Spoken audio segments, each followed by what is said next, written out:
want to stand here?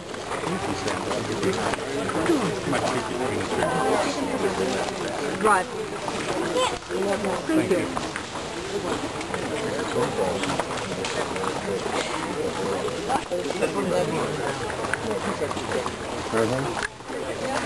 Do you want me to hold anything? Come on.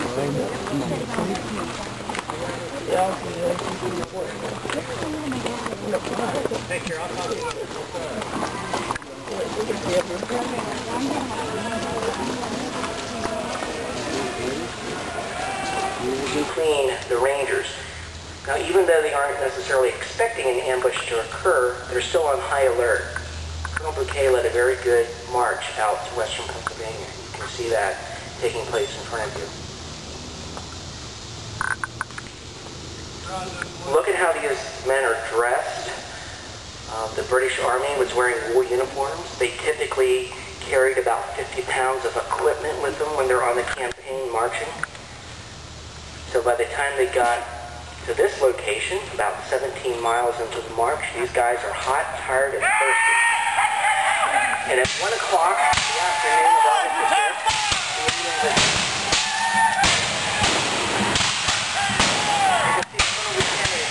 order for the infantry to come up and fall into position.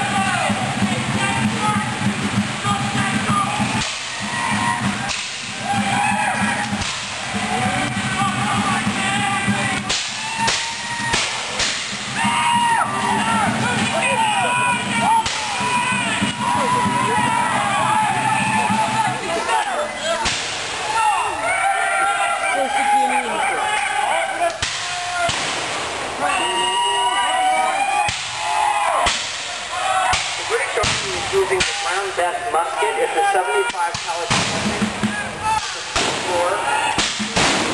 You can kill a man at 100 yards. So because it's used for its own accuracy about 50 yards or less. That's why the British Army would line up in a straight line and fire at the same time to put a threat through the air.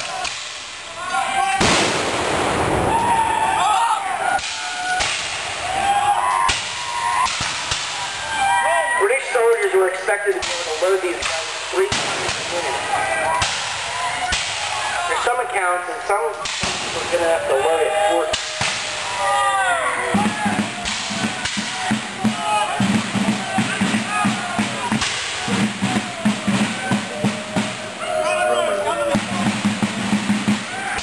The ambush actually did not occur where we were standing today.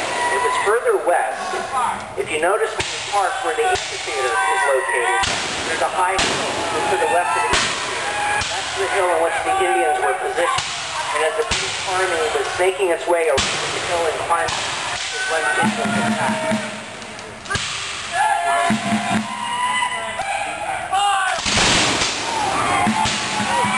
Now you see the light infantry moving forward. What's missing is a 17-inch bayonet. Because due to safety considerations, we don't allow bayonets put on the end of the musket. So bayonets moving on the end of the musket is the battle. And Colonel Bouquet described charging the hill and dislodging the Indians from the hilltop.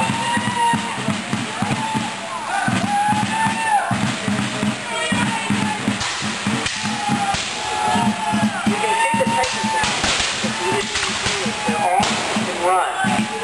Colonel Bouquet describes that the Indians no sooner changed from one post than they appeared on another. So this kind of hit-and-run tactic would have kept up all afternoon on August the 5th. Notice how the smoke hangs amongst the trees.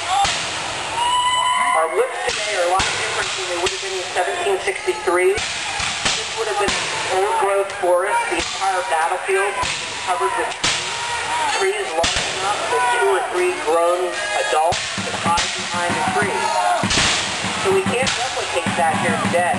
Also, with the younger woods, like you're seeing in front of you, we have a lot of underbrush. The woods of the 18th century would have been more open.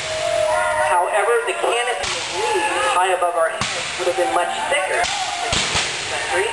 So as a result, the smoke would either be more in an 18th century forest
Now the pack horses were in behind the army, and eventually the Indians started to attack the pack horses and almost surround the British Army.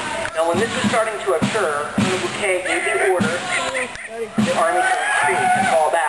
That's what you're seeing now. The British Army is now starting to fall back historically toward Edge Hill.